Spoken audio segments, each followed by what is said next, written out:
ہندوستان پہنچی اور یہاں کے نوابوں نے داستان گوئوں کی بہت سرپرستی کی۔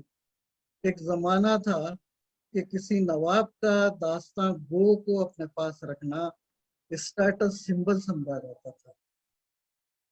چنانچہ رامپور میں ایسی بہت سی زبانی داستانیں ہیں جن کو تحریر میں لایا گیا اور آج تک وہ چھپی ہیں۔ تو داستان کی جو روایت ہے وہ زبانی شروع ہوئی اور بعد میں اس میں لکھنا شروع ہوا۔ اب تفصیل سے گفتگو کی صفدر امام قادری صاحب نے کہ کس طرح سے اس میں موافق الفطرت عناصر ہوا کرتے تھے اور کس طرح سے داستانیں کہی جاتی تھی۔ ایک دو باتیں مجھے عرض کرنی ہے کہ داستان کا جو کلچر تھا وہ عجیب و غریب کلچر تھا سننے کا، کہ نوابوں کے ہاں باضابطہ گنے کے ٹکڑے بنائے جاتے تھے، چھڑکاؤ ہوتا تھا اور چھوٹی چھوٹی کٹوریوں میں افیون کھولی جاتی تھی اور پھر افیون کا نشہ کرتے ہوئے لوگ داستان سنتے تھے اور ایک خیالی دنیا میں کھو جاتے تھے، اور اس کے بعد وہ یہ سمجھنے لگتے تھے کہ وہ اسی دنیا کا حصہ ہے جو داستان کو پیش کر رہا ہے۔ ایسے ایسے ماہرین داستان گو تھے کہ کہا جاتا کہ کاظم علی خاں ایک ایسے داستان گو تھے کہ کوئی بھی قصہ وہ 8 دن سے کم تک ہی سنایا کرتے تھے، پورا قصہ نہیں بلکہ کوئی ایک تفصیل، کوئی ایک بات۔ داستان گو نہ صرف زبان پہ پورا عبور رکھتے تھے بلکہ ہتھیاروں کے بارے میں جانتے تھے، زیورات کے بارے میں جانتے تھے، انواع و اقسام کے غذاؤں کے بارے میں جانتے تھے، لباس کے بارے میں جانتے تھے، پھرتا ہے۔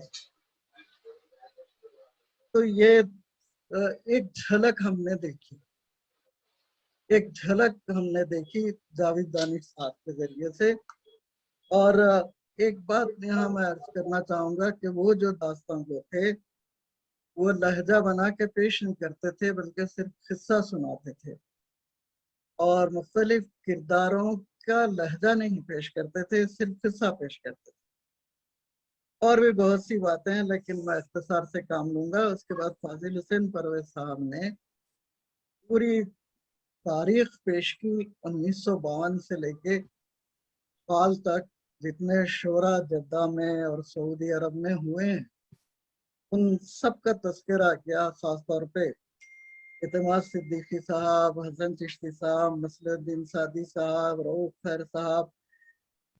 اب یہ سب ہمارے درمیان رہے نہیں، یہ اپنے اپنے زمانے کے بہت ہی اچھے شاعر تھے۔ جدہ میں انہوں نے داغ بیل ڈالی، جیسا کہ ابھی آپ نے ناظرین مشاعرہ افغانی صاحب سے سنا کہ کس طرح سے سعودی عرب میں مشاعروں کی داغ بیل پڑی۔ وہاں جو نمائندگی کرنے والے شعراء ہیں، مہتاب قدر صاحب تو ہے ہی، لیکن محمد اقبال بیلن اور الطاف شہریار وہاں کے اچھے شاعروں میں شمار ہوتے۔ اس کے بعد غوث ارسلان نے خاکہ نگاری پہ ایک بہترین مضمون پیش کیا۔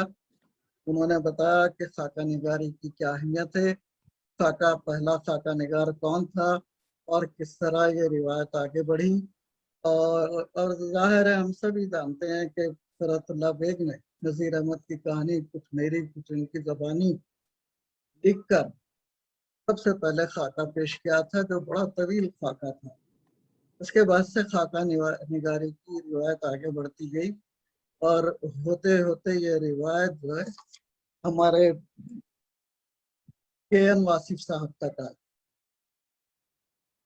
کے این واصف صاحب نے اوصاف سعید صاحب کا خاکہ پیش کیا، لیکن وہ ابتدائی دنوں کا خاکہ تھا، اب اس میں مزید ان کو اضافہ کرنا چاہیے۔ یہاں ایک میں بات عرض کرنا چاہوں گا کہ عوض سعید صاحب ہمارے سینئر افسانہ نگار تھے۔ ہم لوگوں نے لکھنے کی ابتدا کی تھی اور عوض سعید صاحب ہمارے سینئر تھے، بہت محبت سے ملتے تھے۔ مغنی تبسم صاحب ہمارے استاد تھے اور ان سے ہم نے بہت کچھ سیکھا۔ جب ہمیں خبر ملی کہ اوصاف سعید صاحب نے IFS میں کامیابی حاصل کی، اس قدر خوشی ہوئی کہ کم سے کم مجھ سے رہا نہیں گیا۔ میں سیدھے مغنی تبسم صاحب کے گھر گیا۔ مغنی صاحب اس زمانے میں لکڑی کا پل میں رہتے تھے اور سامنے کی عمارت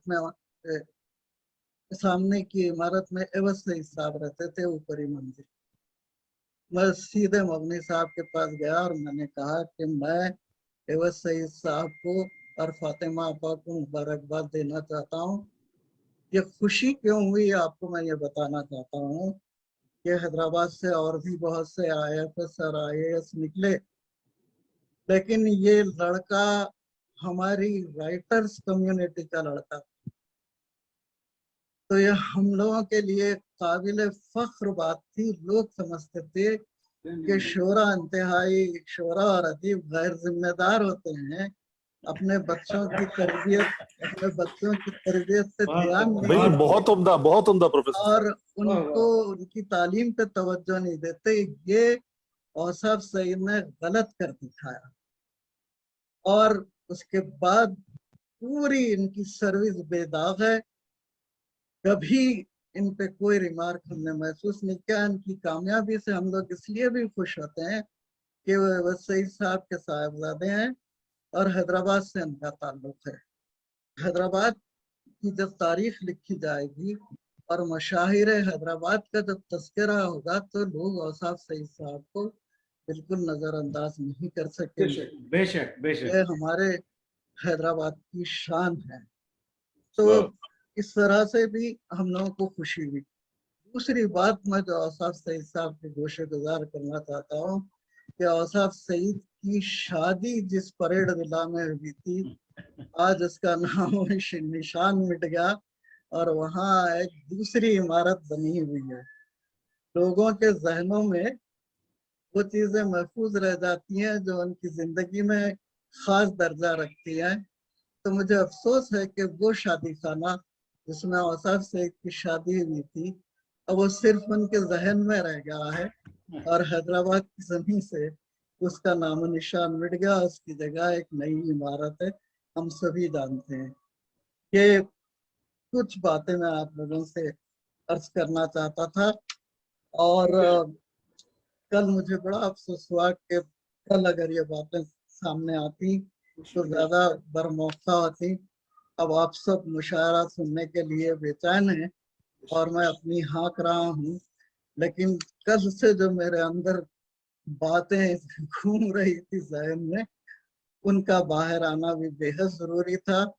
مجھے ایک نفسیاتی کشمکش سے باہر نکالنے میں اوصاف سعید صاحب اور مہتاب قدر صاحب کا بڑا حصہ ہے۔ میں ان کا شکر گزار ہوں، بے حد شکریہ۔ اب آپ لوگ مشاعرے سے لطف اندوز ہوں، میری سما خراشی کو آپ لوگوں نے گوارا کیا، میں اس کے لیے آپ سب کا ممنون ہوں، بے حد شکریہ۔